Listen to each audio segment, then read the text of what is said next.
بسم اللہ الرحمن الرحیم۔ یہ کہانی قوم عاد کے بارے میں ہے۔ قوم عاد کی کہانی اللہ تعالیٰ نے انہیں کیوں تباہ کیا۔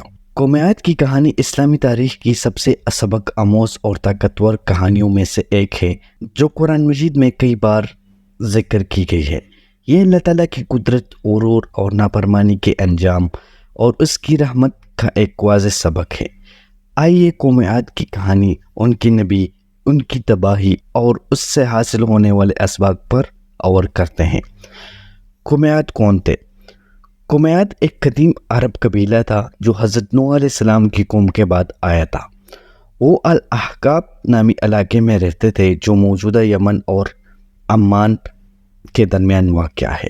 عاد کو طاقت، خوشحالی اور زرعی زمین عطا کی گئی تھی جہاں انہوں نے عظیم الشان شہر، مکانات اور باغات تعمیر کیے۔ وہ اپنے وقت کی سب سے طاقتور قوموں میں سے ایک تھے۔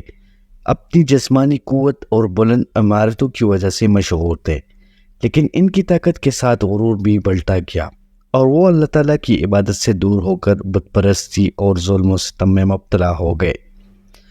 حضرت ہود علیہ السلام کی دعوت۔ ان لوگوں کو راہ راست پر لانے کے لیے اللہ تعالیٰ نے حضرت ہود علیہ السلام کو ان کی طرف نبی بنا کر بھیجا۔ حضرت ہود علیہ السلام ایک پرہیزگار اور عاجز انسان تھے جنہیں اللہ تعالیٰ نے قوم عاد کو توحید کی طرف بلانے اور ان کی گناہوں کے برے انجام سے خبردار کرنے کے لیے منتخب کیا تھا۔ انہوں نے انہیں بت پرستی چھوڑنے، ظلم سے باز آنے اور صرف اللہ تعالیٰ کی عبادت کرنے کی تلقین کی۔ قرآن مجید میں سورۃ الاعراف میں ارشاد ہوتا ہے، ترجمہ کچھ اس طرح ہے، اور ہم نے قوم عاد کی طرف ان کے بھائی ہود کو بھیجا۔ انہوں نے کہا، اے میری قوم، اللہ تعالیٰ کی عبادت کرو، تمہارا کوئی معبود اس کے سوا نہیں، پھر کیا تم ڈرتے نہیں؟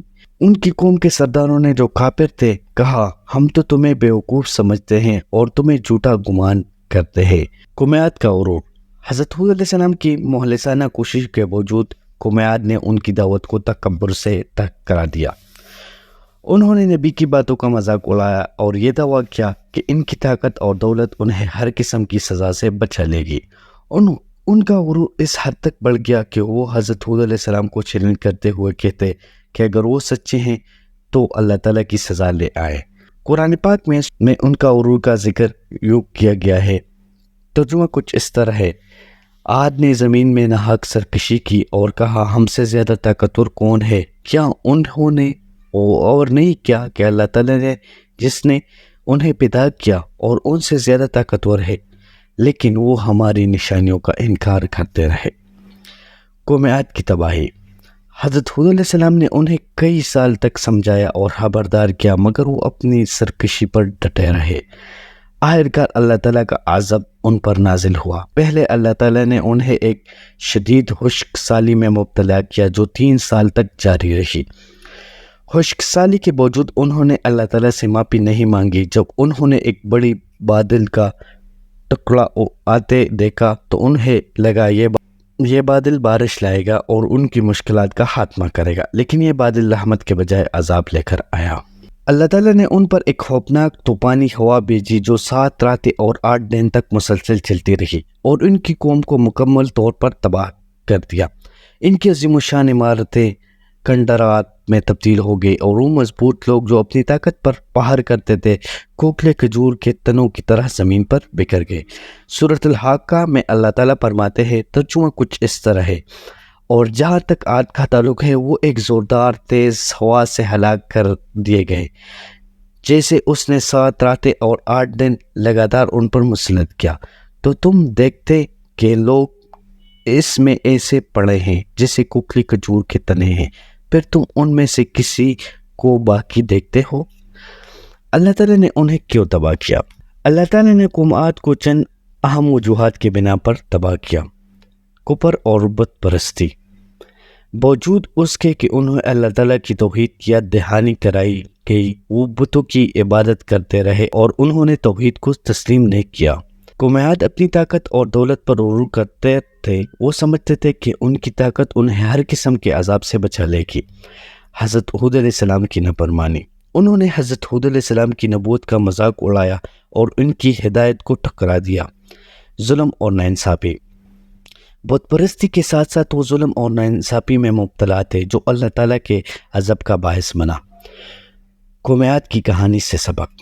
غرور کا انجام۔ قوم عاد کی کہانی ہمیں سکھاتی ہے کہ غرور اور تکبر کا انجام تباہی ہوتا ہے۔ صرف اللہ تعالیٰ ہی حقیقی طاقت کا مالک ہے۔ اللہ تعالیٰ کے حکم کی اطاعت۔